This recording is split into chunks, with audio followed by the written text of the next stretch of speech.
Ay, good afternoon, good morning, good afternoon. Ayan po, dito po kami sa park. Ayan, sobrang init ngayon.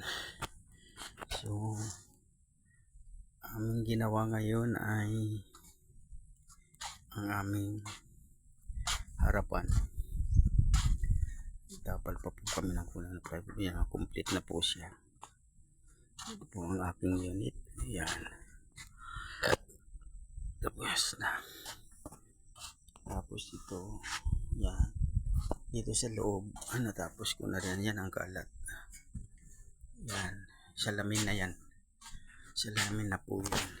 Yan. Kakakabit lang po namin ng salamin. So yan. Ang taas ko lang pa ng dalawa. Ayan. Salamin na po siya. So ang gagawin po namin ay kisame na lang. Ayan. So yan lang, sobrang init to.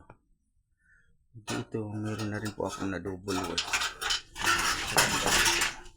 Na double wall ko na yan. So ito yung double wall na lang. Ayan. Medyo na double wall na po natin yan. Ito. Ayan. Ayan, na double wall na. So ito ang gagawin pa natin, itong area na to. Yan, i-double wall natin to. Yan po. Ayan muna po ang latest development ng ating e-house. Sobrang init. Ito, kakakabit lang namin ng salamin. So wala pang frame. Ayan po.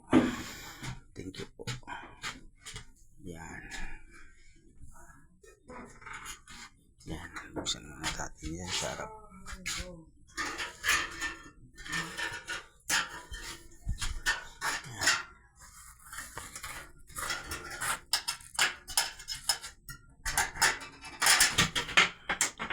Ayan.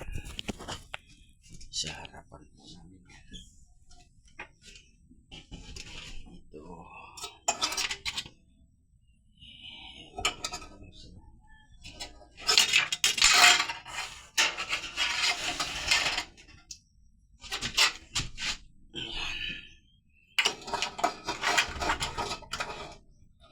Sige, dito tayo, bababa. Nagpubungkal kami ng lupa. Ayan. Tapos yung bababa muna tayo.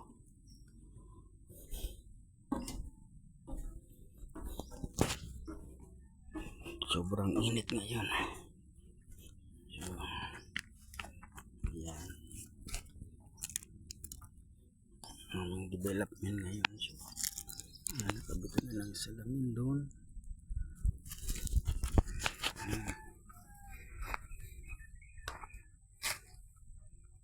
Ito po ang ating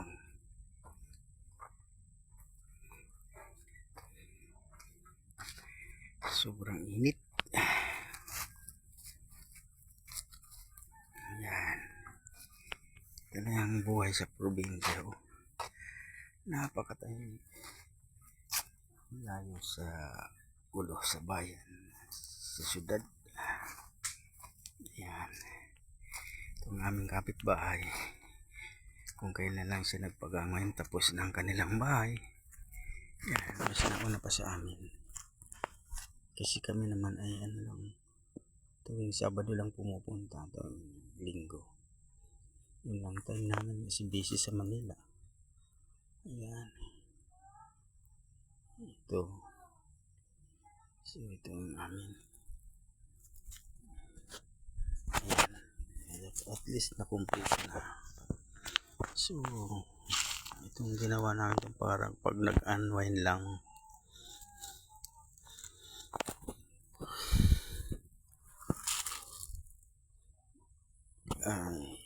Naiinitan sa Manila, yan dito kami pumupunta. Also magtatanim-tanim na rin, bakante sa likod. Yan. Yan po yung latest development natin ng ating bahay. Yan mga kaibigan, ka-content creator. Ito lang po ang aking bahay ngayon. So, itong idea ng kung paano ito naging ganito yung style ay pinagtulungan ng aking kapatid. Ganito naging style ng bahay. So actually nakita rin namin ito sa YouTube, yung style na ganito. So ginaya po namin. Ang nakakatuwa dito ay kami lang pong dalawang gumawa ng kapatid ko. Ako yung taga-welding, siya yung taga-assist, taga-putol ng tapos nung magbubong siya ang taga-abot ng yero. Kasi ako yung nasa taas. Yan, ang yung lingkod. Ayan, yan, 95% na po yung natatapos namin. So yan, may kahoy dito, marami nagsasabi na putulin na sa bagay. So tatawag dito sa kahoy na to ay tawag sa amin minunga. Hindi ko alam po dito sa Katagalogan kung anong tawag dito. Nagsisilbi rin siya ng shade sa amin kasi sobrang init ngayon, kaya lang hindi maganda yung position niya, masyado siyang malapit sa bahay. Ayan, saka yung dahon niya pag nalalaglag na pupunta dun sa alulod. Ayan, so maniwala kayo sa hindi na ang halaga nito ay itong cost ng bahay na anak, dahil kami lang gumawa ng sige mga almost 300k pa lang yung nagagastos dito, kulang kasi gumagamit kami ng materials na galing sa second hand, galing sa junk shop na yung magaganda pa na pakinabangan namin, lalo na yung mga pang double wall. Nabili ko lang yun ng napakamura yun sa junk shop, pero napakaganda pa po nung pang double wall na yun, parang wooden style. Yan, ganyan. So ngayon ito yung tinatabunan